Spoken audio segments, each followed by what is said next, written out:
So right now we're going to be talking further about media and agenda setting vis-a-vis the socio-economic development of Nigeria. And of course, along the way, we'll be talking about those challenges affecting the media sector in Nigeria. And to do that, we have joined us here, the founder and chairman of Leadership Group.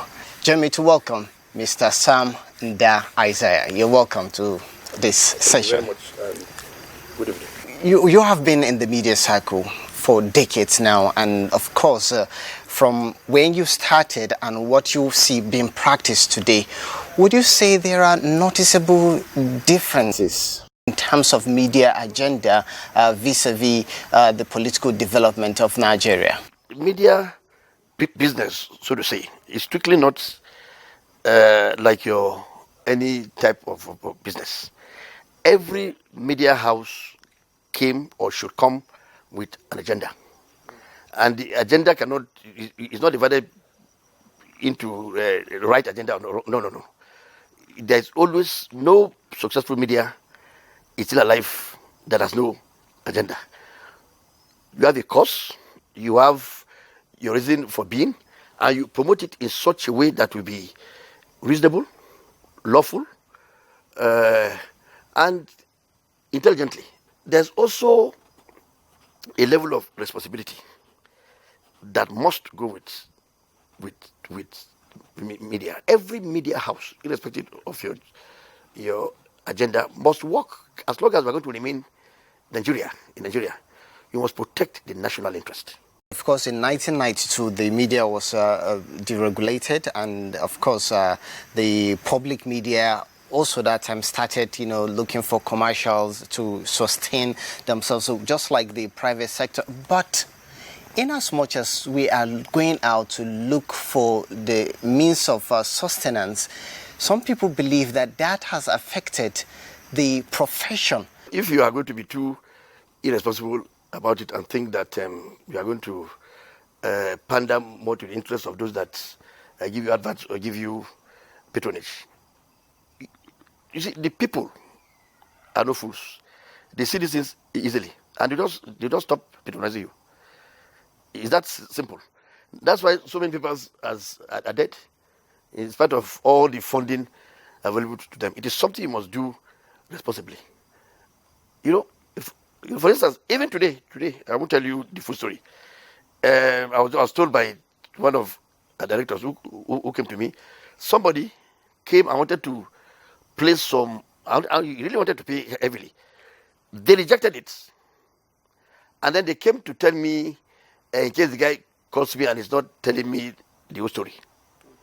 It was, and I know that there are some other media houses that are going to accept this, but any national media house in Nigeria that has succeeded this far will not accept this. Like I said, I'm not going to give you details of it. But it is not as easy as you are putting it. When the United States government killed Osama bin Laden, who was considered their biggest enemy at that time, do you think that the media, one or two, especially the very influential ones, did not know that they were about to do that on that day?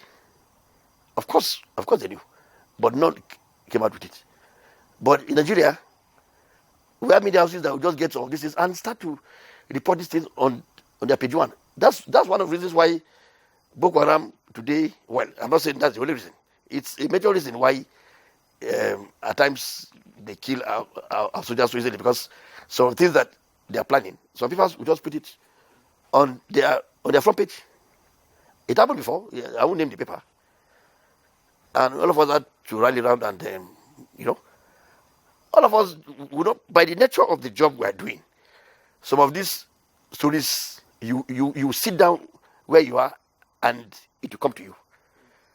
But you cannot use everything that you are told. That would be irresponsible.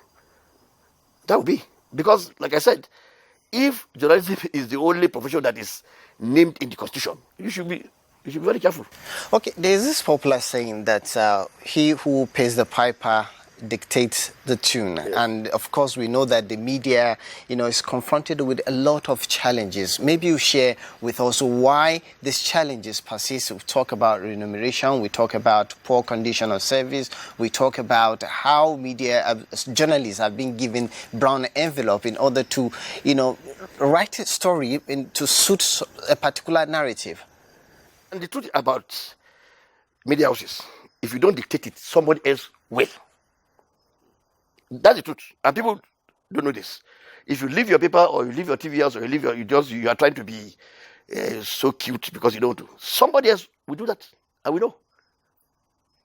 So you have to know everything. And no matter even what you do, people still plant stories. So it's something, it's a challenge we continue to face. And even last week, I think is it that we dismissed, I told the MD to dismiss somebody. I saw a story, I know it's planted.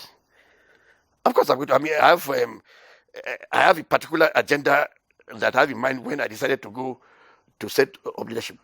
For instance, we were the main paper to first stand against Tottenham. We coined the word Tottenham. We did. And Obasanjo knew we were his number one enemy. He knew. We didn't hide it. And we had no apology. From any time that we are going to, when any of such major national events come up, we sit down and agree on how we are going to go about it. We were the first to say we are against amnesty to Niger Delta militants, terrorists, as we call them in leadership. We are against amnesty to Boko Haram people, and we're still against it. We're against the amnesty that is being discussed by some northern governors for common criminals. That is not governance. And that is our agenda. We will not allow anybody else to come and. So if I'm going to, I'll dictate it on, yes.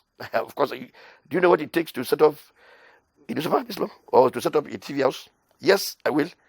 I don't think there's anything wrong in that. Your second question is about? It's about working condition of the media personnel. Now, the Nigerian milieu, we operate within that space. So don't single out the media having challenges of at times paying salaries. Many state governments don't pay salaries. They even get free allocations from the federal government. There's no newspaper house that gets, well, I don't know, unless if you are government owned.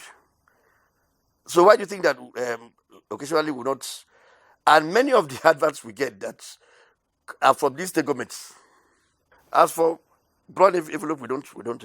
There's some things in leadership that can argue immediate dismissal. That's one of them. Okay, we're actually talking generally now, not specific to leadership. Of course, I know of media organizations whereby if you collect anything like brown envelope, it means sack for you. Yes, I don't know about what I'm telling you about what I know, and I believe that substantially we are all the same. We talk about corruption in Nigeria. We sack people every day, stealing. They're stealing. These are the same people that accuse the government or state governors and local government. You think that if they become state governors, they will change? In fact, I tell you now, this a digression. There are more people that are waiting to get there to steal than those that are currently stealing. We have challenges regarding, like you said, brown envelopes. You sack somebody today, maybe the guy that you are bringing is worse than that person. So it's something you continue to do.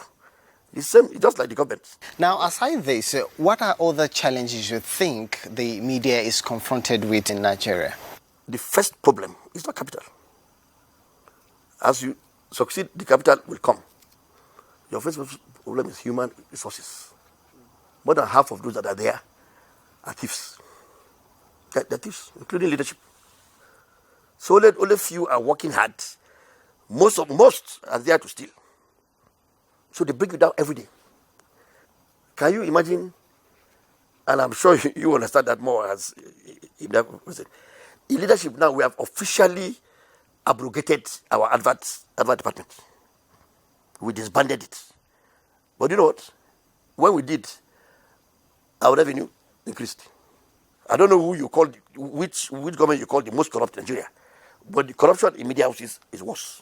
Is it to do with the fact that they are not well appreciated in terms of, providing conducive working condition? Then resign. You should resign. Either you go to a place where you will be more appreciated, or you start something on your own. The second one also has to do with, for print media now, the escalating cost of newsprint is tyrannical. There's nothing like it in this world. Newsprint. I must use newsprint and discard it every day. I don't think if you're not a media person or a newspaper person, you will not understand this that I'm saying. You are forced to take loans, of course, to expand. By the time you finish paying one loan, you are so exhausted, But now that this CBN, the governor has been very gracious to, this COVID thing now. We had a Zoom meeting with him. I mean, the media owners, and he has been gracious to accept that he's going to create he has always done it for us, creating a special fund for us, which we can access with 5% interest rate. I mean, it can be better. Now, let's look at the new media. Of course, it's come with its own challenges, and you have all manners of people coming to that, using that platform, even those who are quacks, those who are not professional in the job. Now, NBC is thinking about possibility of regulating the new media. Do you think that's a possibility? That's something that we can achieve? How would they do it? Half of them are based outside Nigeria. You can't block the internet. So that's the point. But you don't even need to, because I'm sure if you read anything now in the new media, if it's an online newspaper, it has to be either Premium Times, the cable, which one again? Maybe one or two others. That's why you believe.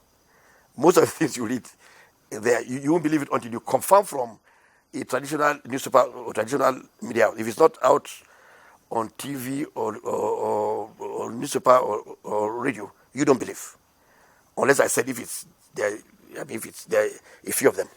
So I don't think there's any problem. And any media house that does not see the new media as something to take advantage of, and because many people are complaining too much about what you can help, you take advantage of it and profit from it is very difficult now, because I mean, let's face it, we have Yahoo, Google, the biggest platforms of the world that didn't even set out to be media outfits. They get news from all of us around the world. They don't have reporters. So the big adverts now appear on these platforms. Not to us, and it's not just us here, even the media, even the media overseas. So it's not just our problem. So it's something we will solve together. Let's reflect a bit on sensationalism in Nigerian media. What are your thoughts? Are you concerned by some of the headlines you see? It depends on what you want to pass. Some of those sensational headlines you call maybe sensational to me or to you, but not so to somebody else. So it depends. Unless if it's falsehood, then that's not media. Now there's something called fake news that is big, probably is bigger than the traditional media, which we have to deal with. We have to deal with. You know that there's one time that Nigeria was coming down because the president was supposed to get married the following day to Sadia. First I knew it, I laughed because I should know. But you know that serious people believed it. Fortunately. I'm talking of serious people, serious people, government people, governors. Some of them called me and I told them one simple thing. Have you seen it in any traditional media? Have you seen it anywhere? He said, no. I said, until you see it there, don't believe it. Okay, mentorship is one key area that some say is lacking most especially with the up and coming, media practitioners, which of course they believe that they have arrived. They don't need some sort of mentorship. What are your thoughts going forward? If you're a media owner, it's in your enlightened self-interest to mentor people who will manage what you have. So, but if, like you said, some people, the mentees, don't feel that, in fact, such people will not usually be mentored. Mentorship is not by force. It's not by force. You choose who wants to be mentored. Of course, media certainly wields a lot of power in our politics as a nation. But as we wrap up this conversation, I want you to talk to us to remind the media about their role in advancing the socio-economic development of the country. It's what every responsible senior media person should know.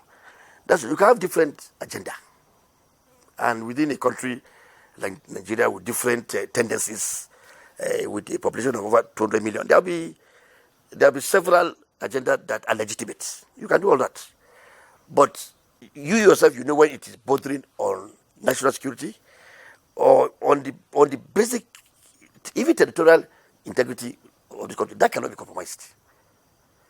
And I keep telling everybody, media people and some of my colleagues, that the fact that journalism is the only profession in the Constitution should scare us.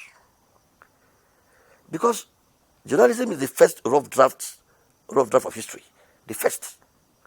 And if you are bending the rules, not telling the truth and all that, imagine the effect you have, even your children. Don't support anything that you know you are going to be embarrassed about. You should not. And it's not about preaching morals. I have that fear, habitually. Leadership is going to, by the grace of God, is going to outlast me and my children. So imagine how the grandchildren that I don't know will feel. Maybe they will read in their history books and they say, but it's not leadership. They say, no. Leadership actually lied about it. You can imagine how. May God not let that happen at all. That's the thing that if people know this, both media practitioners and media, if they know this alone, they'll be very careful. It's not about because of the power that you wield, you can just write what you like. I think that's alone. That's not all.